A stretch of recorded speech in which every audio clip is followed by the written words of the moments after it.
Indai zuciya tana kuka, ido ba za ya bar hawaye ba Annabi Muhammad. Indai zuciya tana kuka, ido ba za ya bar hawaye ba Annabi Muhammad. أعوذ بالله من الشيطان الرجيم. بسم الله الرحمن الرحيم. وصلى الله على النبي الكريم وعلى آله وصحبه وسلم تسليما كثيرا. ولقد قال الله تبارك وتعالى في كتابه العزيز: ولقد جعلنا في السماء بروجا وزيناها للناظرين. وكما قال الله تبارك وتعالى أيضا: تبارك الذي جعل في السماء بروجا وجعل فيها سراجا وقمرا منيرا.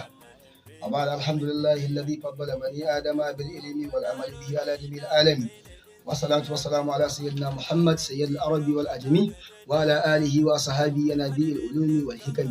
وبعد الأمة الدنيا من البركة بركة مدونة اللوكة بركة مدونة رانا kamar yadda kuka sani a kullum kuna tare da almajirinku Usama na Annabi wanda ya saba kawo muku shawarwari akan burjanku da kuma wato ainihin sabboginku na yau da kullum, da kuma sana'o'i da kuma bincike akan rayuwa da kuma bayanai daban-daban akan sabboginku na yau da kullum insha Allah. Ta yau dai har kullum kuna tare da almajirin naku Usama na Annabi. In wannan ne shigowanka na farko a wannan tasha tamu ta masana tauraron dan adam, ka danna mana liking sannan ka danna subscribe. Wannan zai tabbatar mana da cewa lallai kuna jin daɗin abin da muke daurawa kuma kuna karuwa da bayanan da muke muku insha Allah. To alhamdulillah insha Allah rabbi yau zamu yi bayani ne akan burjin macen sauro fuska ta biyu. A baya mun yi bayani akan gundarin me wace ce macen sauro. Turabi kenan. Mun yi bayanin fuska ta ɗaya sai kuma fuska ta biyu insha Allah rabbi. To a ci gaba da bibiyan mu a wannan tasha insha Allah rabbi. In dai mutum ne kai namiji to mun riga mun gama bayanin ka tashar mu kawai ka bibi bidiyon mu to zaka samu bayani akan burjin ka kowa yake kai. In dai mutum ne kai mun riga mun yi bayani. Su ma kuma mata insha Allah rabbi bayanin namu yana kan hanya insha Allah. To macen sauro fuska ta biyu ita ce wacce tauraron kamar ya dube ta, wacce aka haifa a kwanaki 10 na tsakiyar burjin sauro kenan. To insha Allah rabbi macen sauro fuska ta biyu takan zama mace fara mai tataccen fari, za ka ganta fara tas, son kowa kin wanda ya rasa. Hausawa suka ce ko shi kuma akan annaba aka ce son kowa son wanda ya rasa. Ai har wanda bai samu annabi ba san shi yake. Annabawan baya sun yi buri ina ma ce sun samu manzon Allah, sun yi buri ina ma ce a cikin mu suke. To kun ga annabi shi son kowa ne, son kowa wanda ya gansa, son wanda bai gansa ba ma wanda ya rasa. To Allah ya kara mana son annabi, Allah ya saka wa annabi da alkhairi, Allah ya bar mu da annabi. Mace ce mai tataccen fari, mai daidaitaccen tsayi, kuma sannan mai gwabin jiki, ma'ana tana da dan jikinta ba laifi, tana da dan auki gaskiya. Sannan mai yawan magana ce, ma'ana tana da yawan surutu, ba ta iya zama guri daya. Ka ganta a nan yau, gobe ka ganta a nan, tare nan dai ba ta iya zama guri daya, ba ta iya tabbata a guri daya. To kar da kuma kuna tare da almajirin Usama na Annabi a wannan tasha ta mata masana tauraron dan adam. A dan like sannan a dan subscribe insha Allah rabbi. Sannan mace ce mai kyakkyawan sura sosai ba kadan ba, Allah yakan hore mata sura daidai gurgudu. Ba dole ne ta kasance fara ba, ko da baka ce Allah yakan ba ta kyakkyawan sura insha Allah rabbi. Wanda ga hasken wata yana karuwa, fatanta yana gyaruwa. In wata yana haske kamar a daren 13 musamman 12 13 14, wannan lokacin za ka ga kai kanka in kana kallanta za ka ga lallai wannan tana da canzawa. To wannan kenan dafa a cikin bayani ne akan ɗabi'un yanayin ta fuska ta ɗaya. Za ka ga tana canzawa, hasken wata yana karuwa, tana canzawa, fatanta yana gyaruwa. To amma kuma zaran wata ya fara baya, hasken wata ya fara baya, za ka ga kuma wato ainihin jikinta yana canzawa, tana ɗan raguwa, farinta tana ɗan ƙara duhu, tana ɗan baya. Da zaran wata ya fara sai ka ji an ce fuskanta tana sheƙi. Wance kaga inda kike sheƙi ko kike kyau kike fresh ko kake kyau kake fresh. To duka wannan yana zuwa ne daga ɗabi'an farjinka, musamman a cikin ayyamul biyu.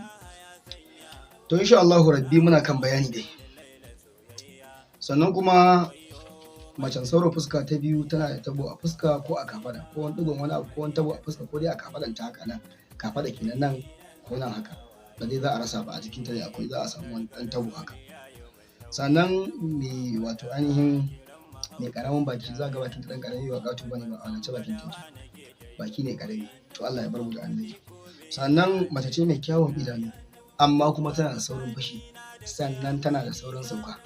Kin ji macen sauro sai a rage fushi kuma a dinga dan kauda kai akan al'amura saboda yanayin rayuwa ai kuma ne. To insha Allah rabbi muna da kan bayanin tana da saurin fushi kuma wanda daga baya za ma ta saboda fushi za ta iya aikata abin da ma daga baya in ba sa ba halar dama ma sai ta yi akan me yasa ma na aikata abu kaza. To Allah ya kiyaye da na sani kiyaye. Sannan idan ta zauna da mutum za ka ga rana ɗaya in ku zauna da ita, in dai ta zauna da mace ko namiji za ka ga rana ɗaya ka san sirrikan ta kaf. Ba a riƙe sirri, ba ta da riƙe sirri gaskiya, ba ta da ɓoye-ɓoye saboda yawan surutu. Wani abu ma ta faɗa maka sai ta rike baki, ai na gaya ma wani abu kaza.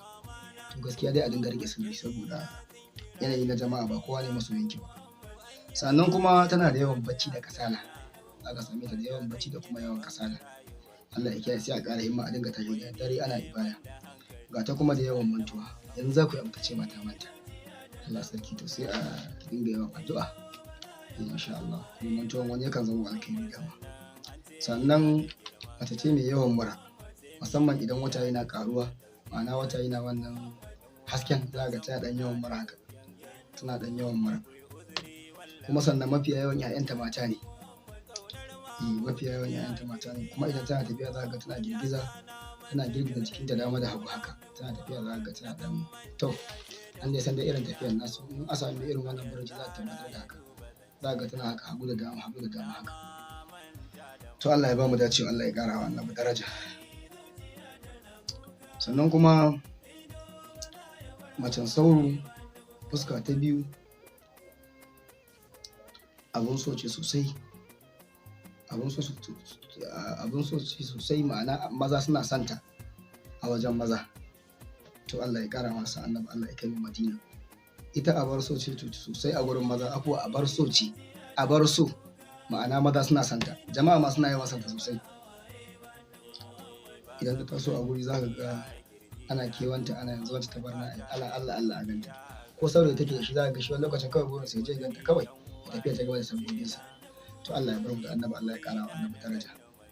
Sannan kuma macen sauro fuska ta biyu ana je mata tsoron kar ta faɗi daga kan abin hawa ko mota ko mashin ko dai wani abu haka, ko kuma wato ainihin ko daga kan wani guri mai maɗaukaki ko saman bene ko saman tsauni ko saman bishiya ko saman dai wani abu da za a ana ji mata tsoron wannan. Sannan kuma ana ji mata tsoron hakimai ko manyan mutane kar su yi mata sihiri su mallake ta. Sai ki dage da ki dage da addu'a mata sauro. To wannan shine bayani akan mata sauro fuska ta da insha Allah rabbi. Sai bayani akan wannan zobe mai tarin baiwa, mai tarin albarka, wannan zobe mai matukar taimakawa ga 'yan uwa wanda musa baya taimakon shi kuma ana samun waraka, kuma ana tabbatar mana cewa lallai ana samun cigaba masu amfani da shi. Wannan zobe akwai mai aiki ɗaya, akwai mai biyu, akwai mai uku. Mai bukata zai iya tuntuɓar mu.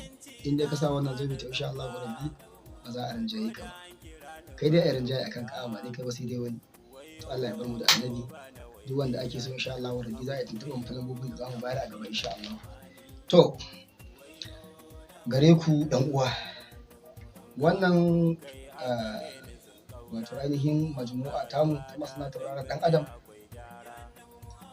wannan foundation namu yana ba da taimako a abubuwa da dama insha Allah. Musamman idan mace tana buƙatar farin jini ba samani, ana buƙatar maganin farin jini, to insha Allah rabbi muna taimakawa da shi. Sannan wanda yake cewa an masa sihiri ko an jefe shi bai san da me aka masa sihiri, to insha Allah rabbi shi ma muna taimakawa wannan bangaren.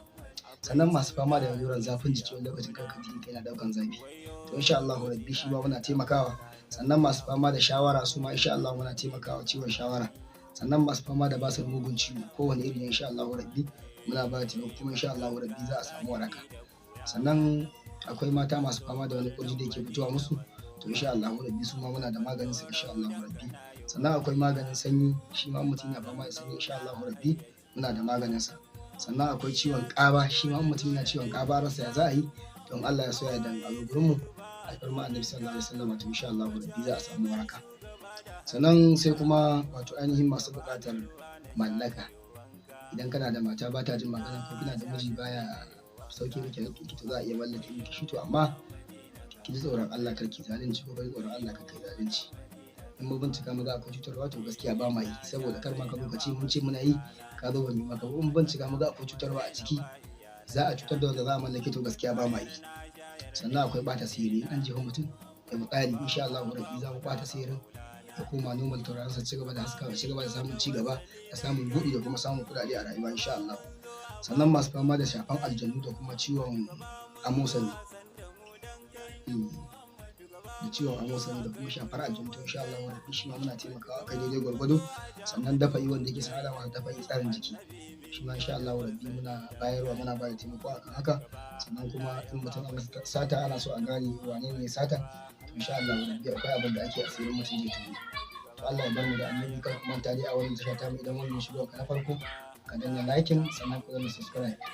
Wannan shi ne tabbatar da cewa ana amfana da abubuwan da muke kawo a wannan tasha ta mu da albarka insha Allah. Masu buƙatar bincike akan rayuwa ko akan sanin burjinsu ko akan sabbin su ne da kullum ko akan abubuwan da ya shafi rayuwarsu za su iya kira mu a wannan lamba kamar haka 090 21 86 93 10. Masu buƙatar lambar WhatsApp kuma 081 465365 4653 4533 insha Allah rabbi shine lambar mu na WhatsApp, ko kuma 080 60 59 34 86 shine lambar mu na WhatsApp. Kuna tare da almajirin ku Usama na Annabi a nan lakin a subscribe a wannan tashar ta mu ta masana ta waya kan Adam. Muna muku fatan alkhairi kuma muna fatan Allah ya hore kowa da kowa abin zai laye wannan babbar sallah da yake tawowa. Allah ya bar mu da Annabi, Allah ya kara wa Annabi daraja, Allah ya kai mu Madina, Allah ya kai mu Madina, Allah ya lamunce mana ziyarar Annabi, Allah ya sa kafin mu mutu mu je Madina ziyarar manzon Allah. Allah ya mana hakan dan girman manzon Allah. Subhana rabbika rabbil izzati amma yasifun wa salamun alal mursalin walhamdulillahi rabbil alamin. Sai kuma mun haɗa a fuska ta uku insha Allah.